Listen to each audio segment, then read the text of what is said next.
少林僧众，天下人仰慕少林，不仅是因为少林武学博大精深，更是因为少林戒律森严，处事公正。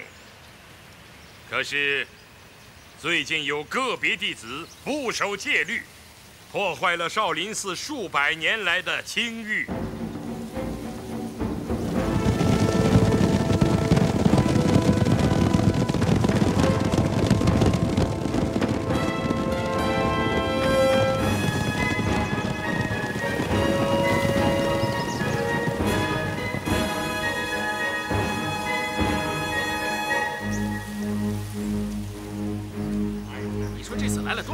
谁知道啊？听说连东海几个从不露面的岛主都请来了。看来呀，丐帮这次要存心给少林难堪了。丐帮以前的帮主乔峰就是出身少林，乔峰在聚贤庄杀了那么多人，这笔账八成要算在少林身上。胡说，少林早和乔峰没关系了。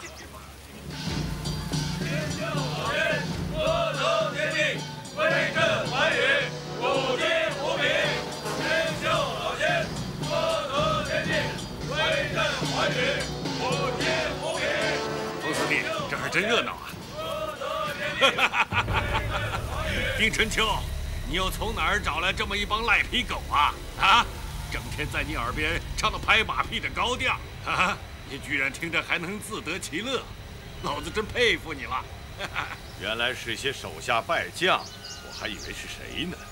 见了老仙还不远远的躲开，还赶过来送死。哼，丁春秋。 当日一战，你我究竟谁败？我看你说谎的本事，比你的化功大法可是高明得多呀！无知小辈，当初要不是我手下留情，你还能活得到今天？哼，说得好！你丁春秋不惜损失一半功力和几名弟子，就是为了对我慕容复手下留情。照这样说，你今天准备折损几名弟子对我手下留情啊？ 放肆！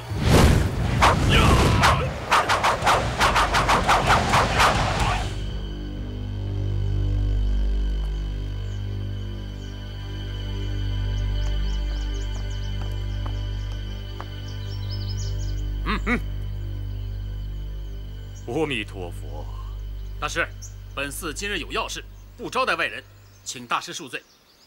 敢问两位师傅，这座宝刹叫什么名字啊？ 大师是初到中原吧？竟不知道本寺的名号。不过大师应该听说过少林寺吧？哦，原来这就是少林寺啊！两位师傅，告诉你们一件小事。什么事？从今往后，天下恐怕就再没有人知道少林寺了。嗯，你这话什么意思？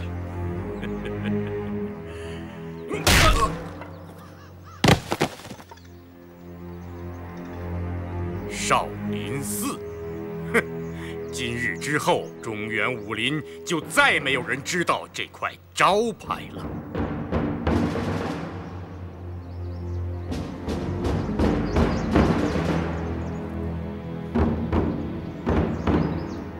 天竺大德，中土高僧相聚少林，讲论武功，实乃盛事。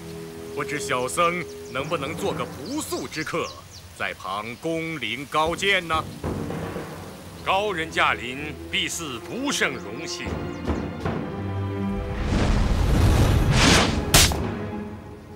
吐蕃山僧鸠摩智参见少林寺方丈。国师亲临少林，老衲有失远迎。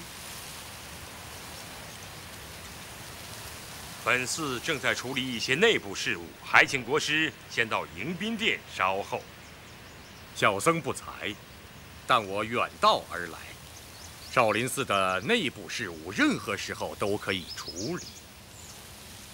小僧听说少林寺72门绝技，未必有人每一门都能精通。听国师的意思，当今世上还真有人精通必派的72门绝技，不错。哈哈哈哈哈！那么，请问国师？ 你说的这位大英雄又是谁呢？大英雄几个字，实在是愧不敢当。你说的是你吗？正是贫僧。国师，你不是少林寺的人，这72绝技中的摩诃指、般若掌和大金刚拳从不外传，国师如何学得？小僧不敢口出狂言，还请玄生大师你指教。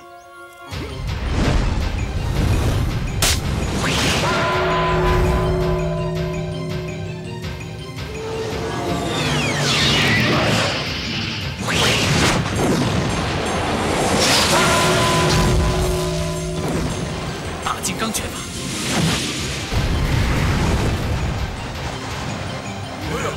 好厉害！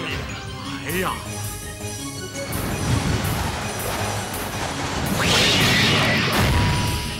般若掌，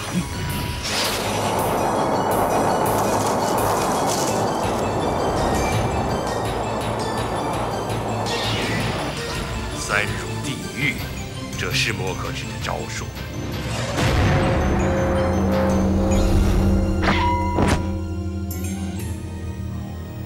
这不是少林72绝技，这是逍遥派的小无相功。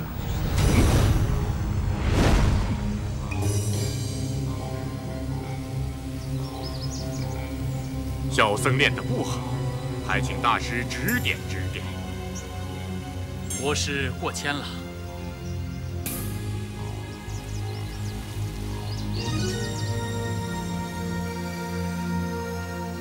阿弥陀佛。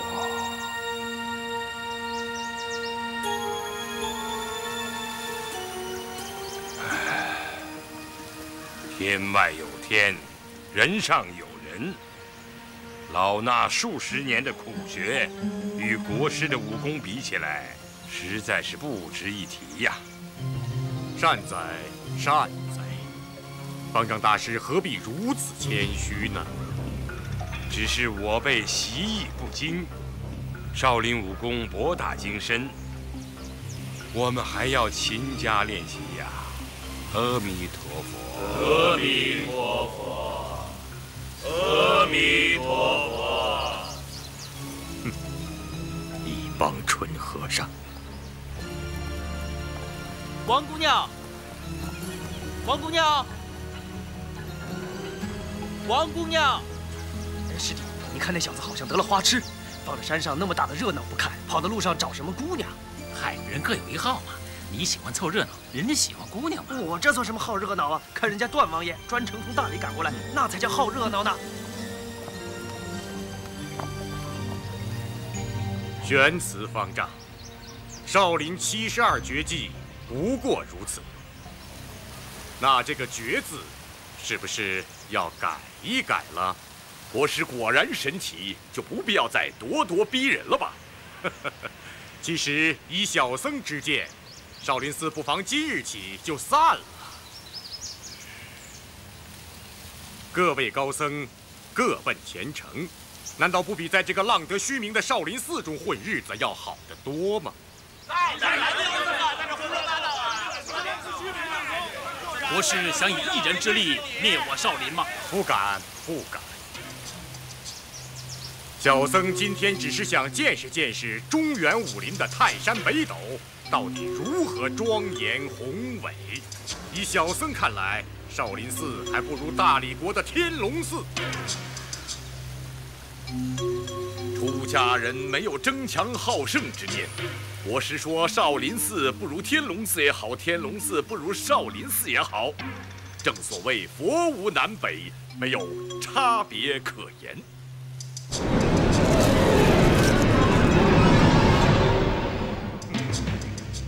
九目玄技大师的拈花指练得出神入化，今日有幸得见，是小僧的福分。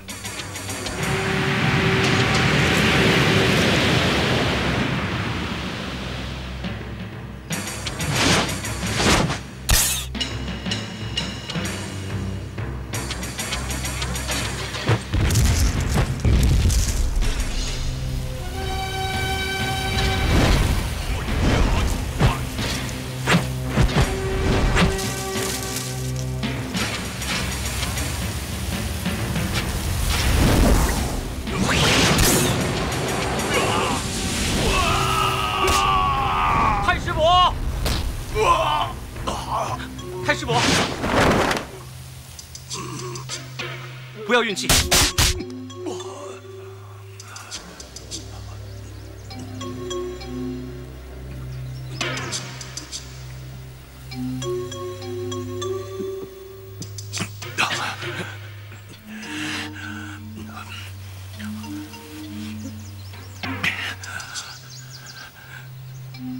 国师的拈花指功如此了得，老衲佩服了。太师伯，他使的不是拈花指，也不是佛门武功。孩子，是拈花指功，是拈花指功。小和尚，你说拈花指不是佛门武学，那少林绝技都是什么？我玄寂太师伯使的拈花指自然是佛门武功，你使的那个不是。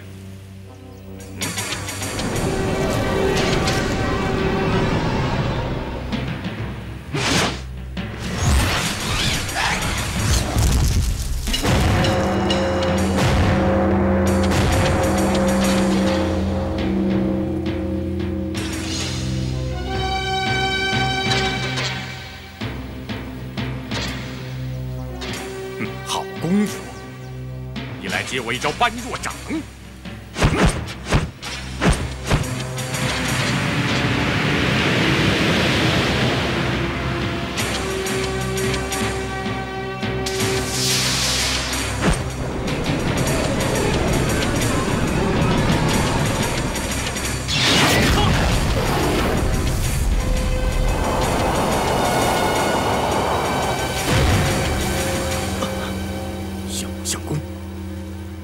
小和尚，我今天来到宝刹，是要领教少林武功的。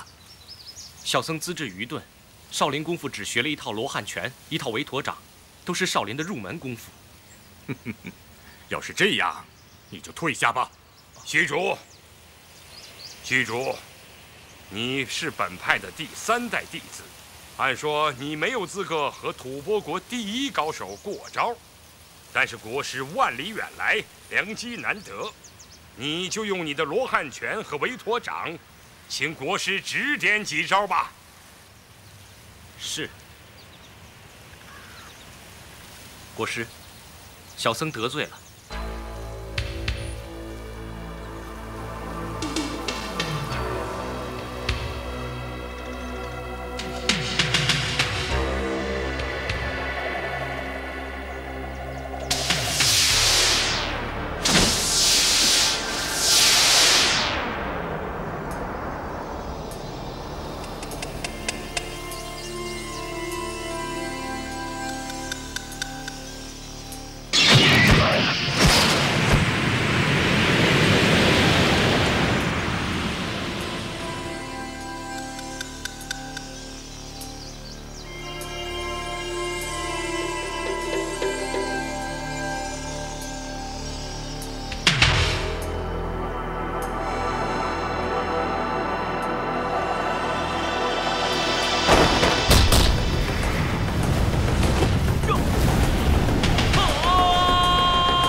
师傅，服了吗？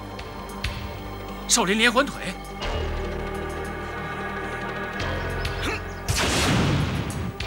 好内力。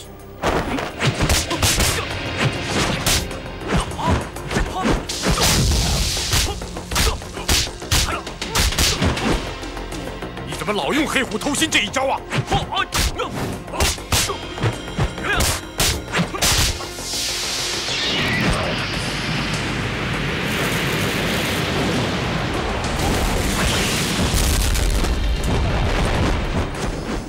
燃木刀法，他真会这么多少林绝技啊！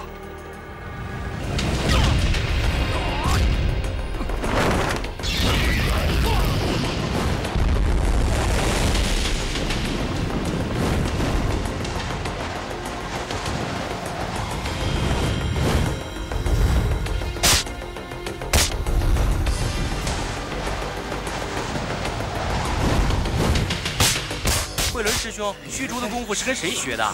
这我也不知道。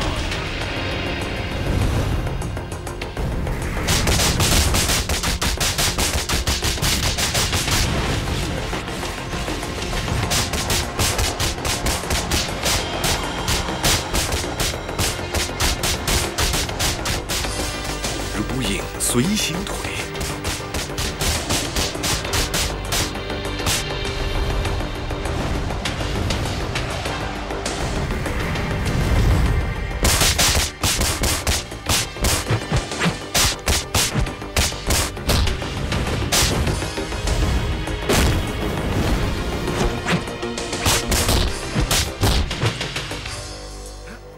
龙爪功，对，正是少林72绝技中的龙爪功。国师，手下留情。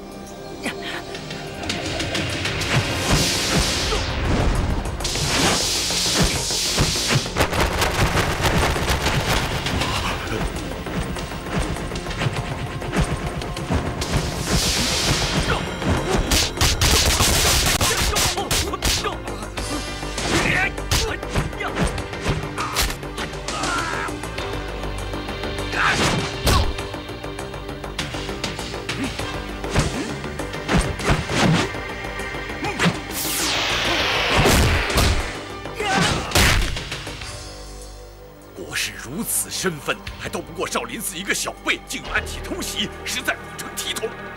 把你的东西拿起来！不要杀他！是。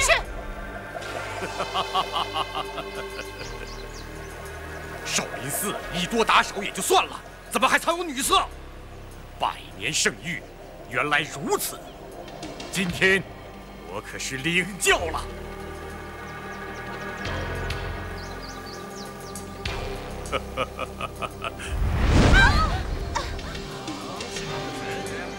少林寺戒律森严，必会秉公处置。此事与国师无关。国师一路奔波劳碌，请先往客舍休息，待老衲查明真相。国师，请。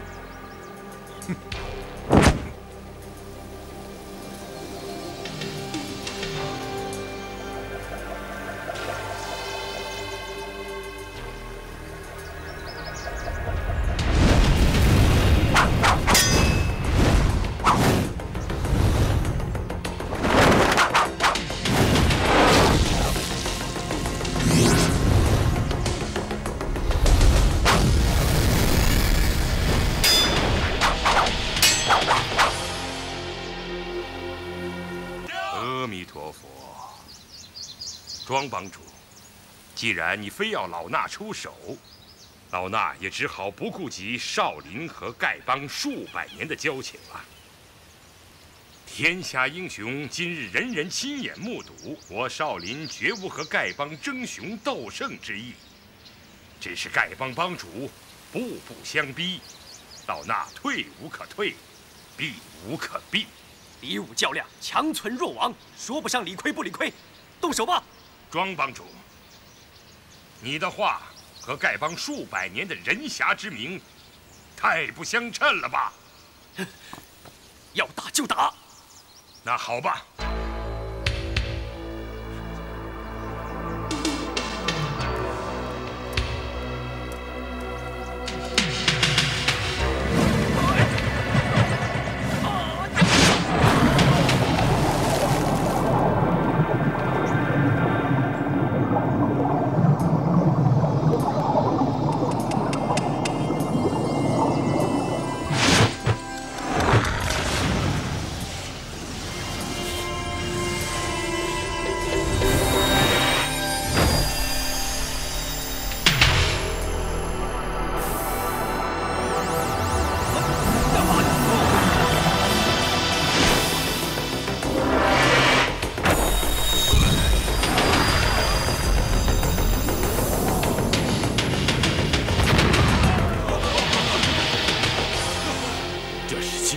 邪门武功，不是降龙18掌。对，和少林派比武，不能是邪派功夫。帮主，你应该用降龙十八掌，用歪门邪派的功夫丢我们丐帮人的脸。对，该用降龙十八掌，用降龙十八掌，降龙十八掌，降龙十八掌，用降龙十八掌，用降龙十八掌，用降龙十八掌。星宿神功比那降龙十八掌要强得多，你就用星宿神功，给我把那老秃驴杀了。啊！谁说星宿邪功能够胜过降龙十八掌？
这招是降龙十八掌中的亢龙有悔。这才是降龙十八掌。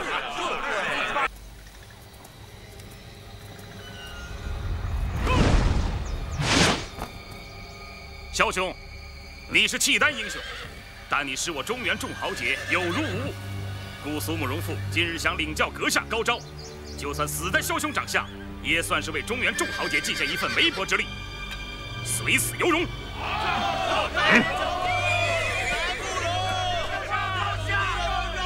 素闻公子英明，今日得见高贤，真是大慰平生啊！慕容公子，我大哥和你无冤无仇，你何必趁人之危呢？再说别人冤枉你的时候，我大哥还为你舍命开脱呢。段兄也想做抱打不平的英雄好汉，上来赐教吧。我是没这个本事的。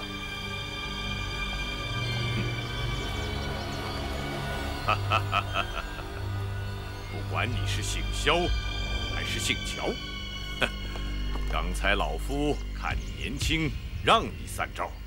告诉你，现在老夫可不让了啊！卑鄙！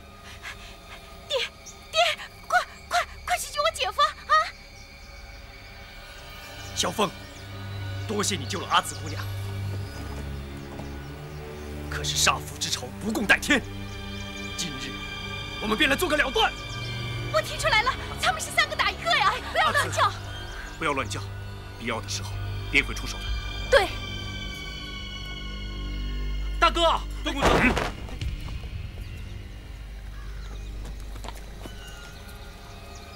召集全寺弟子戒备。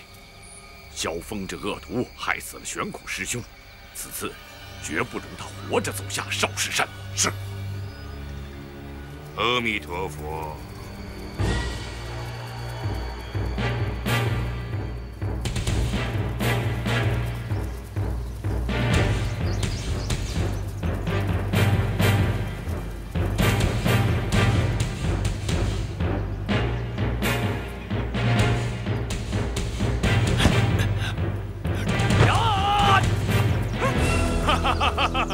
慕容复，姓庄的丁老怪，你们3个一起上吧！萧峰何惧？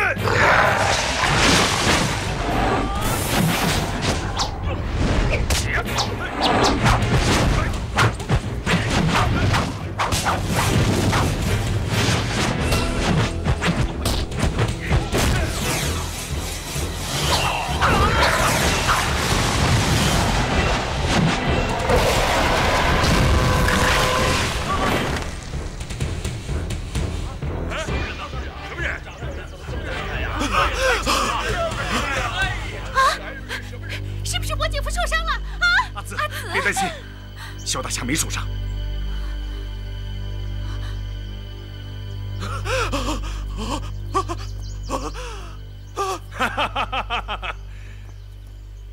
拿酒来。是。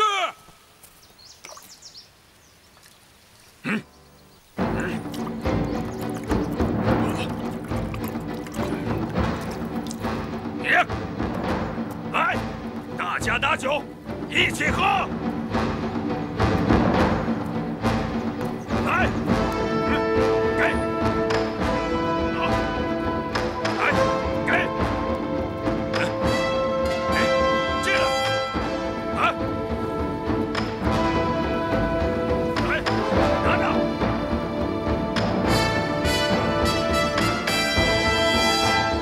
好兄弟，接着，哎，走。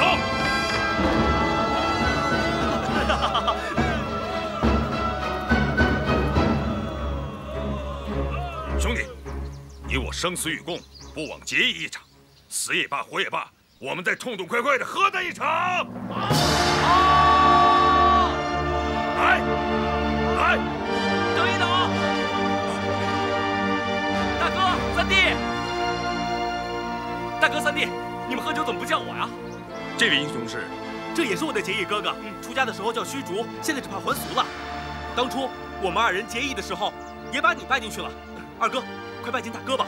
大哥在上，受小弟一拜。我死在顷刻，你不畏艰巨，挺身而出，足见是一个重义轻生的大丈夫好汉。萧峰能够和你结为兄弟，那是我的福分。萧峰今天能够结交。 这样的英雄好汉，真是太高兴了！来，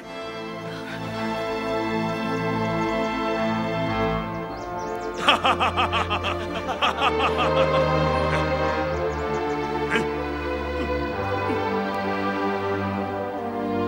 今日在天下众英雄面前，我契丹人萧峰和虚竹兄弟一结金兰，不求同年同月同日生。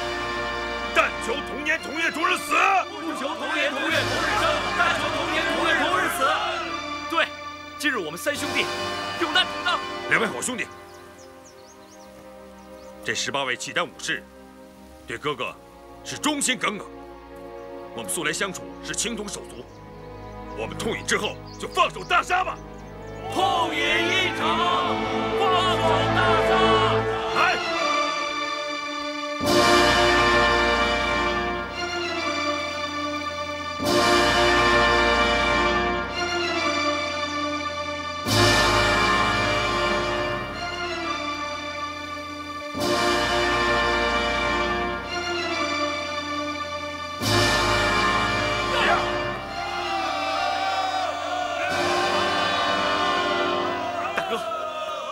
星宿老怪害死洛太师叔玄难大师，兄弟要找他报仇。哎，二弟，你不是他对手，二弟。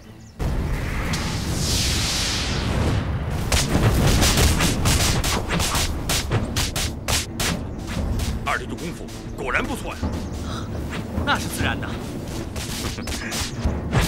来的正好，保护我三弟。哎，大哥，大哥！哎呀，哎。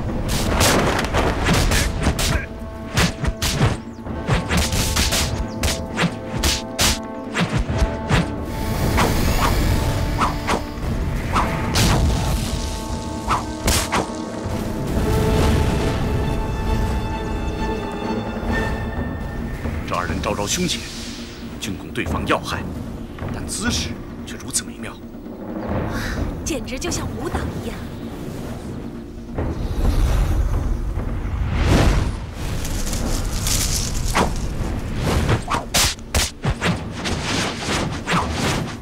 好，举重若轻，潇洒如意，这样的舞路我从来没见过。哎，王姑娘，这是哪一门功夫啊？ 呀！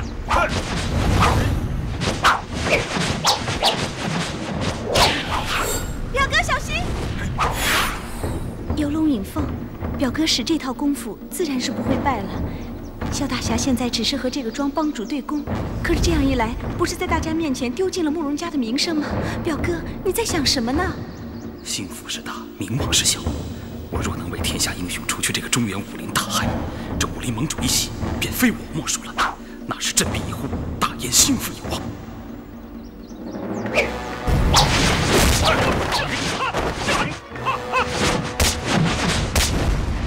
他只关心他表哥的安危，他的眼睛绝不会离开慕容公子往我身上看一眼的。阿紫。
哥哥同患难，事到临头，却躲在人群之中受人保护，这算什么义气？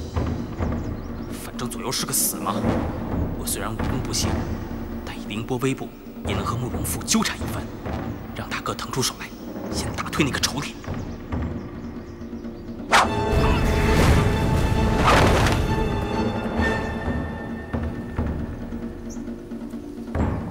慕容公子，你和我大哥齐名。 就该当和他1对1的对招，怎么让人相助？就算勉强打个平手，岂不是让天下英雄耻笑吗？来，有本事你打我呀！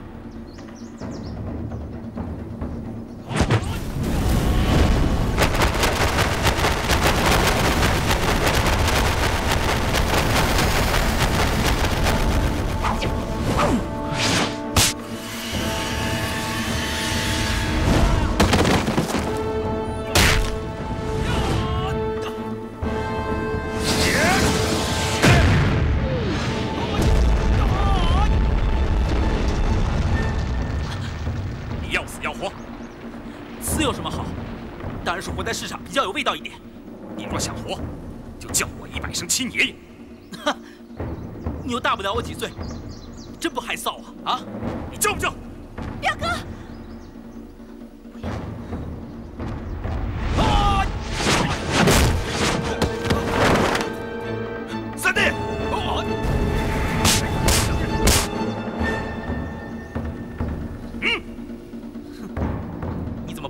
声亲爷爷呢。不要伤我儿子！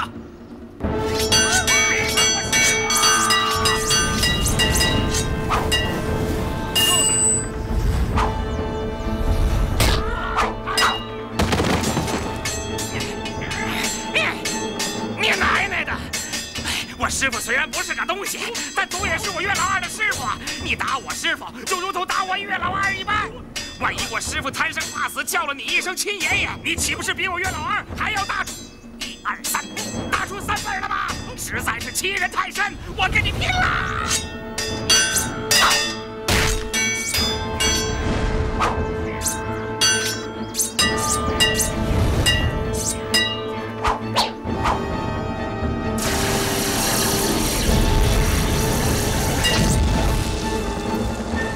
你奶！你是我师傅的老子，我要是骂了你，岂不是乱了辈分？等有机会，我一定要悄悄地把你脑袋瓜子剪下来。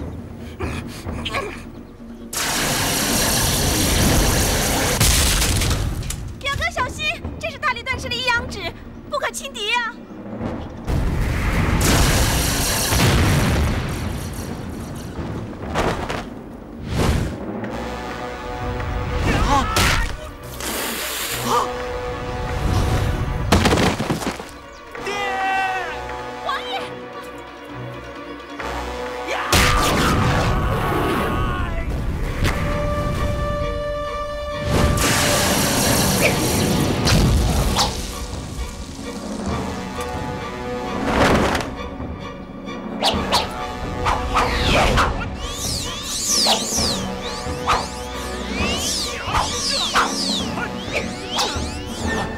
主公，主公，扶我起来！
侠义为先，你身为一帮帮主，却和星宿派的一帮妖人在一起同流合污，真是辱没了丐帮数百年来的美名。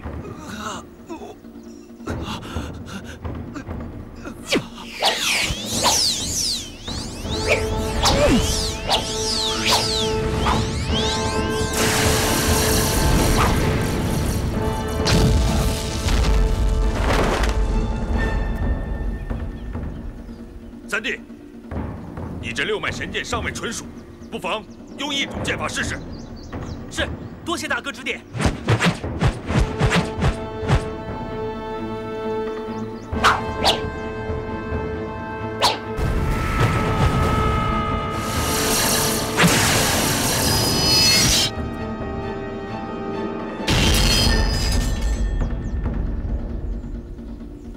王姑娘，你出声帮一下公子爷吧。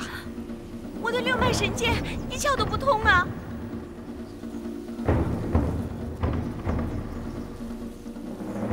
三弟的剑法如此神奇，就换了是我也抵不过呀。阿朱，你的担心，我现在明白了。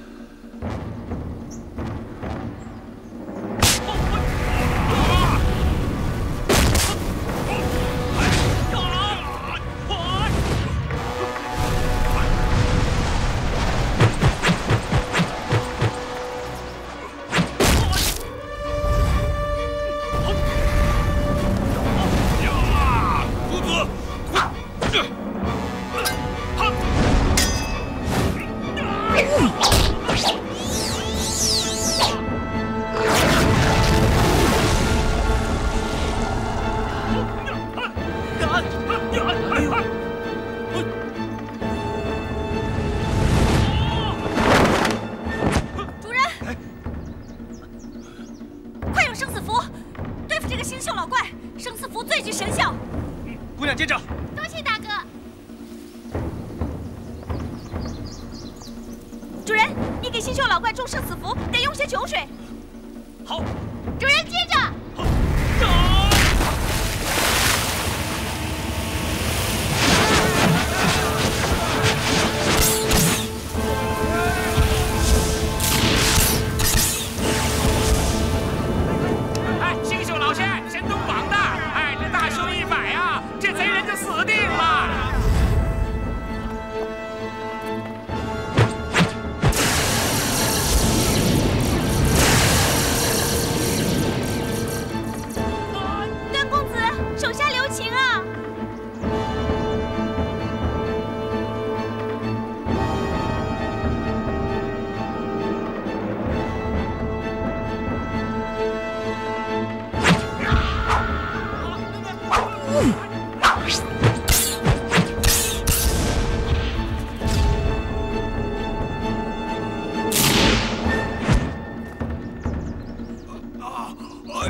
不打了！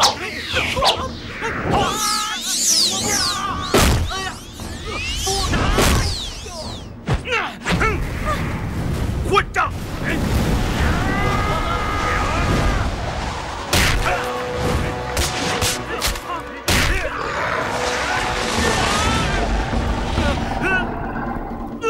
收上我家公子！表哥，人家饶你性命，你却反下毒手！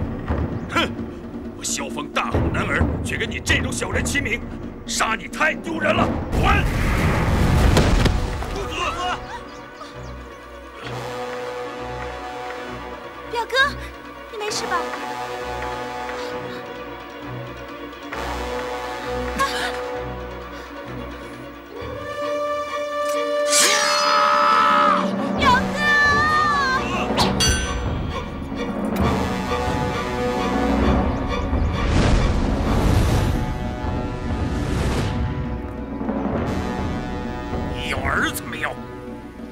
婚配，哪来的儿子？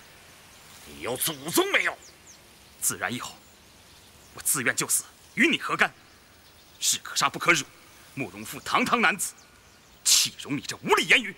你高祖有儿子，你曾祖、祖父、父亲都有儿子，就是你没有儿子。呵呵，大燕国当年慕容恪、慕容垂、慕容德，那是何等的英雄啊！却不料都变成了绝种绝代的无号之人。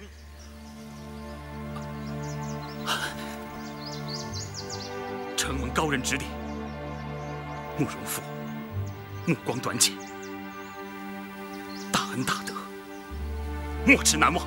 古来成大业者，哪一个不历尽千辛万苦？汉高祖有百登求和之困，唐高祖有降顺突厥之辱。倘若都像你这么引荐一哥，只不过是个心窄气狭的俗汉罢了，还怎么谈得上光复大燕国？我知道了，起来吧。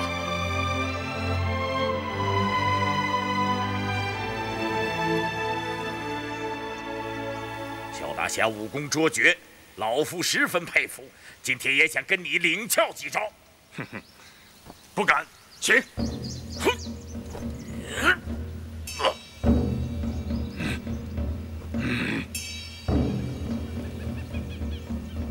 且慢！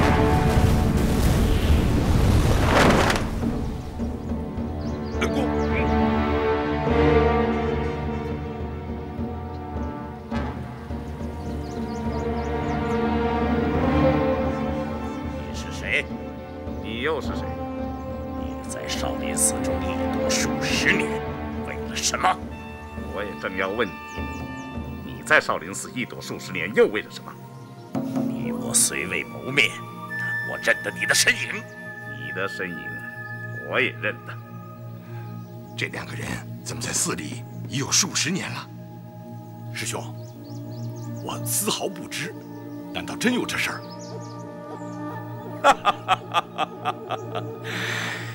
我藏身少林寺中是为了找一样东西。我藏身少林寺数十年，也为了找一样东西。这个东西，我已经经找到了，想必你要找的东西也应该找到了吧？否则的话，咱们3次交手都没有分出胜负。尊家的武功了得，在下十分佩服，有不用再比试比试。阁下的武功我也十分钦佩，我想就是再比试下去的话，只怕也难分高下。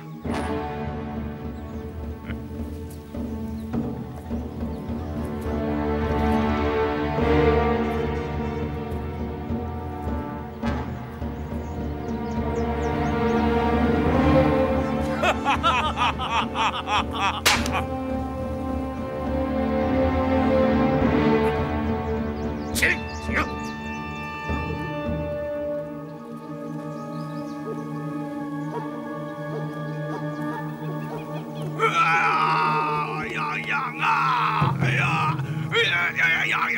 阿弥陀佛。虚主，你去解了丁施主身上的苦难吧。是。谨遵方丈法旨，把镇养丸拿来。是。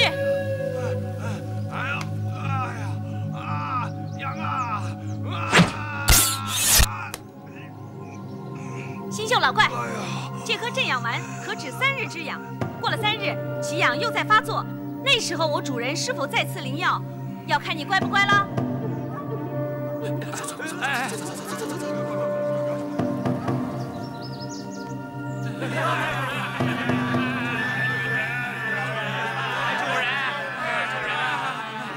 救公主人，英雄无敌，我等小人，是我等小人，死心塌地，要为主人效犬马之劳，这天下武林盟主一席，非主人莫属。对呀，只要主人下令，小人赴汤蹈火，万死不辞啊！主人，这星宿老怪灯烛之火，居然也敢和日月争光，心怀叵测，邪恶不堪呐！主人，你迅速将他处死，为世间除此败类啊！你们这些卑鄙小人，怎么将吹捧星宿老怪的陈腔滥调、无耻言语，转而称说我主人，当真无耻至极！我说呀，是仙姑，立马还让翻新，保管让仙姑满意。对，仙姑，花容月貌，胜过那西施杨贵妃呀！你们都给我滚一边去！仙姑有令，不得有误，快滚！是。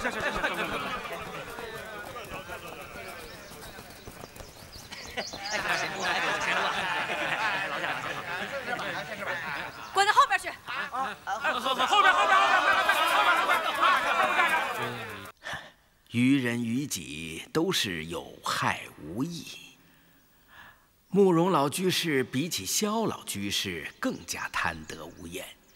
萧老居士研习的不过是少林派的现有武学，而慕容老居士却将少林派的72绝技一一囊括了去，并且抄录了副本，这才重履藏经阁，归还原书。想来这些年之中，居士尽心竭力，意图融会贯通这72绝技，说不定已将其传授给令郎慕容复了。慕容复尚年幼，功力不足，无法研习少林寺72绝技。你是将它传给一位吐蕃国师了，鸠摩智，你错了，全然错了，次序颠倒，已大难临头了。哼，什么次序颠倒，大难临头啊？老僧之语是危言耸听吗？不是危言耸听，国师，请你将那部《易筋经》还给我吧。易筋经？什么易筋经？老僧的话，叫人越来越难明白了。本派武功传自达摩老祖，佛门弟子学武，乃在强身健体、护法伏魔。修习任何武功之时，总需心存慈悲之念。倘若不以佛学为基，则练武之时必定伤及自身。吐蕃国师虽是我佛门弟子，精研佛法，但如果不以慈悲为怀，终究不能消除练习这些上乘武功之时所沾染的戾气。本寺72门绝技，每一项绝技都能伤人要害，取人性命，凌厉狠辣，所以需以相应的慈悲佛法为之化解。只有佛法越高，慈悲之念越盛，所练之武功才能越高。但修炼到如此高境界的高僧们，却又不屑于去多学那些厉害的杀人法门了。阿弥陀佛。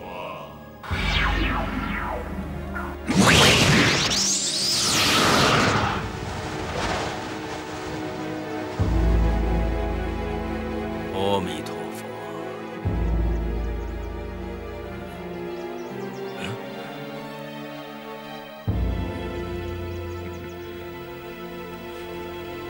国师用的是逍遥派的小无相功吧？以此为根基，少林的72绝技倒皆可运使，只不过有些不伦不类，似是而非罢了。国师自称兼通毕派的72门绝技，难道就是这样的兼通法？国师身体里种种迹象，表明你练过逍遥派小无相功之后，又去强练本寺内功秘籍《易筋经》，所以我说你大难临头了。萧老居士，你近来小腹上梁门、太乙两穴，感到隐隐疼痛吧？神僧明鉴，正是这般的。你关元穴上的麻木不仁，近来更加严重了吧？啊，是，这痛楚，10年前只有小指般大，现在已经有碗口般大了。神僧，既然知道我爹的病根，还希望慈悲解救我。不必多礼。施主宅心仁厚，以天下苍生为念，不肯因私仇而伤及宋辽百姓，如此大仁大义，若有任何吩咐，老衲无有不从。施主请起。多谢神僧，多谢了。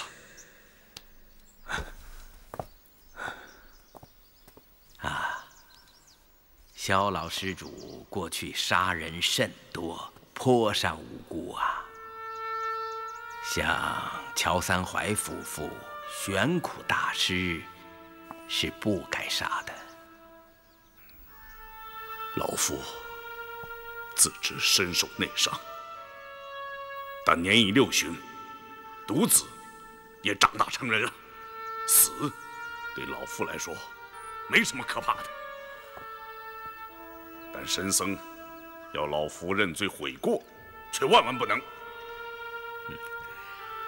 老衲不敢让老施主认错悔过，只是你的内伤是因练少林派武功而起，欲觅化解之道，必须从佛法中找寻。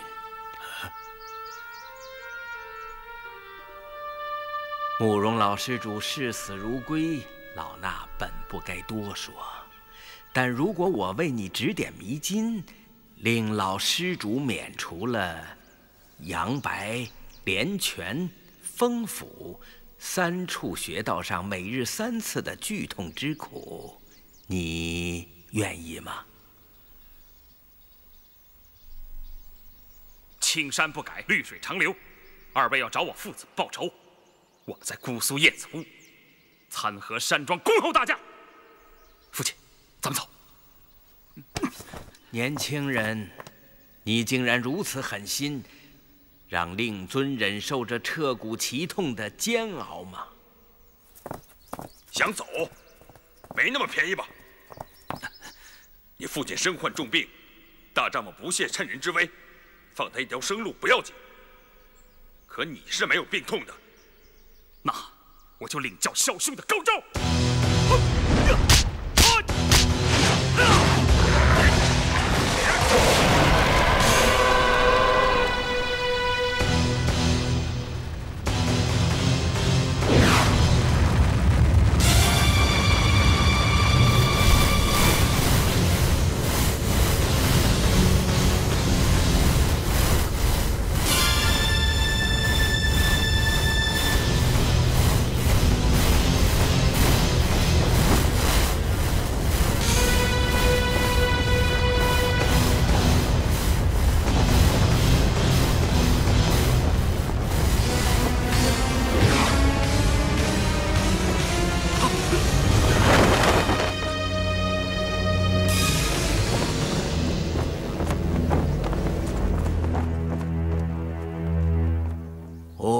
陀佛，佛门善地，两位施主不可妄动。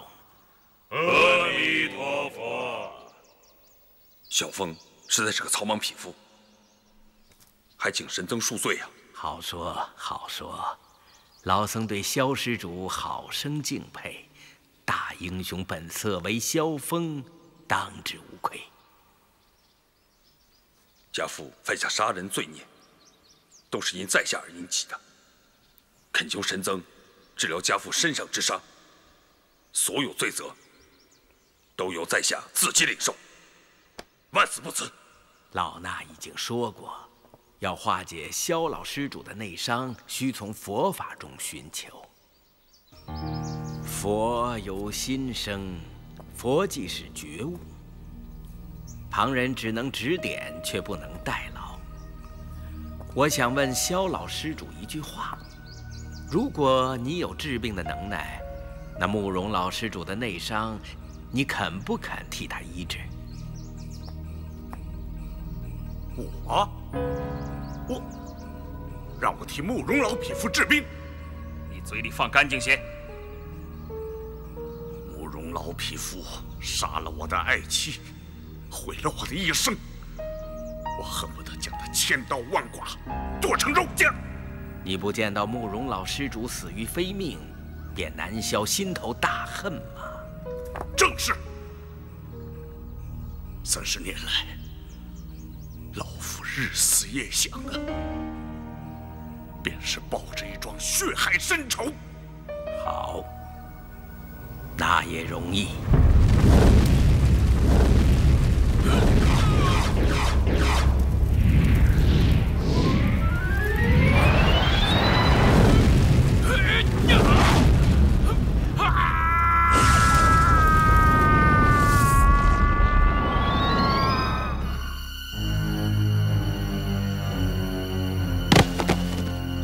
父亲，阿弥陀佛，阿弥陀佛。阿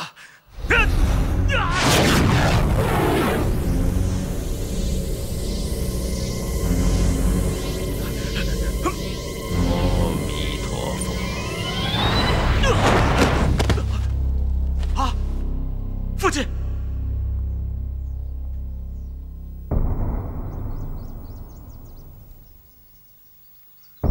萧老施主，慕容老施主已经死了，你心中的仇恨可以平了吧？你想去哪儿，这就请吧。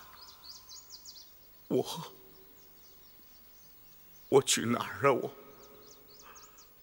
我早就没有家了。慕容老施主是我打死的，你未能亲手报此大仇，心有余憾是不是？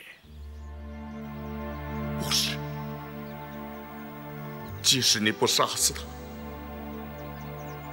我也不想杀他了。善哉。可是这位慕容少侠伤痛父亲之死，要找你我报仇，却如何是好啊？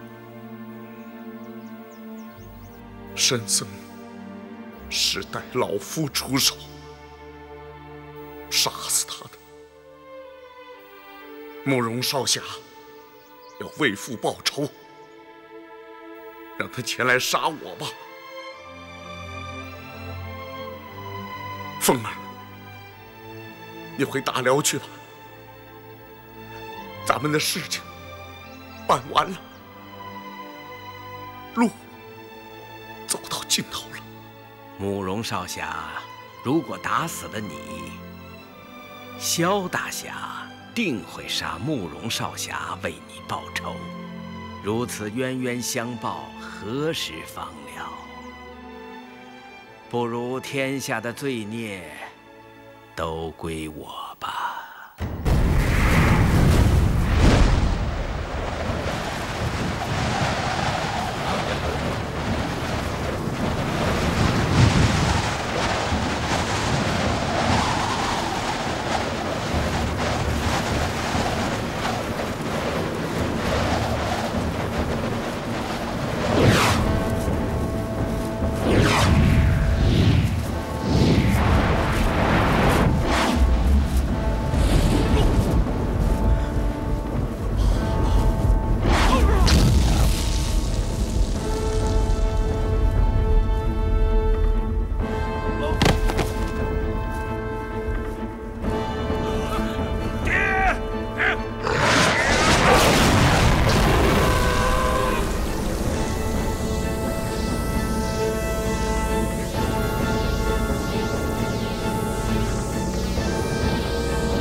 好俊的功夫，降龙18掌，果然天下第一。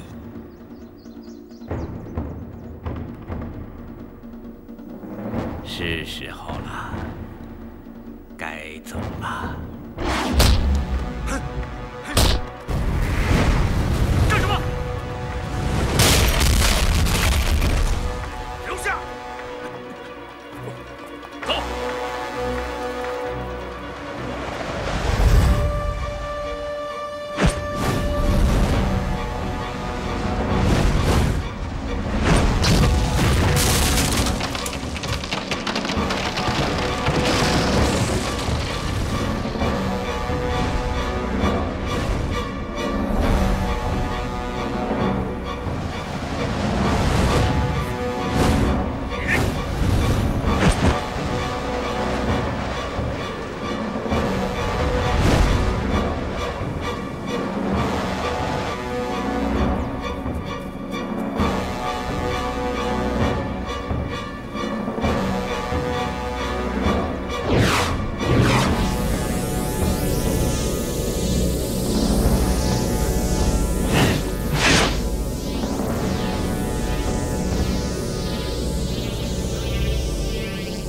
我提着他们跑一会儿，活动活动血脉。武天没死，你是说再给他治伤？他们内伤太重，须得让他们做归西之眠，再图解救。天下哪有先将人打死，再给人治伤之法？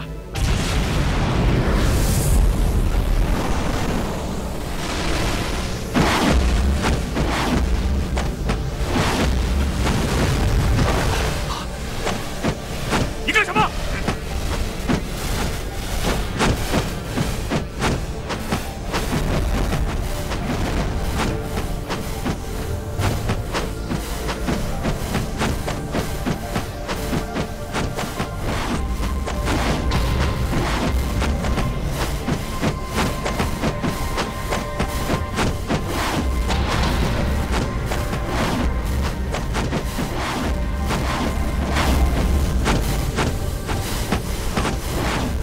手互握，内息相应，以阴济阳，以阳化阴。王霸雄图，血海深恨，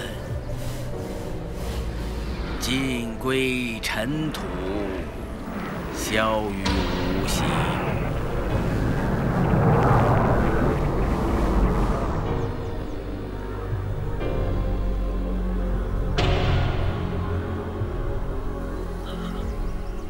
父亲，